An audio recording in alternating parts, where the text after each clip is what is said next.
शनी शिंगणापूर देवस्थानात बनावट देणगी पावती आणि बनावट QR कोड, भाविकांची कोट्यवधींची लूट, दोषींवर कारवाई करण्याची मागणी।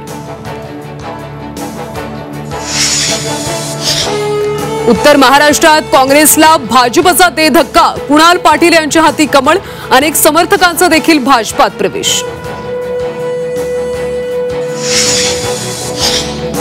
लोणीकरांच्या वक्तव्यावरून विधानसभेत गदारोळ, थेट विधानसभा अध्यक्षांच्या आसनासमोर गेल्यानं पटोलेंचं दिवसभरासाठी निलंबन, पटोलेंनी माफी मागावी, फडणवीसांची मागणी।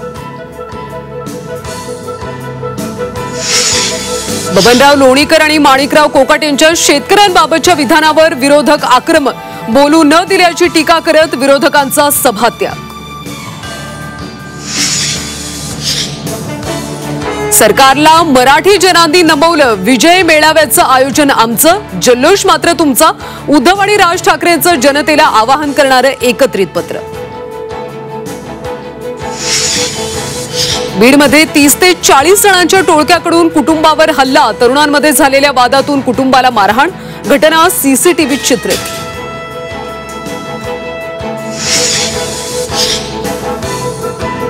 शेतकरी आत्महत्येचं ग्रहण सुटेना, राज्यात 3 महिन्यात 767 शेतकऱ्यांनी संपवलं जीवन, विधान परिषदेतल्या लेखी उत्तरातून धक्कादायक माहिती उघड।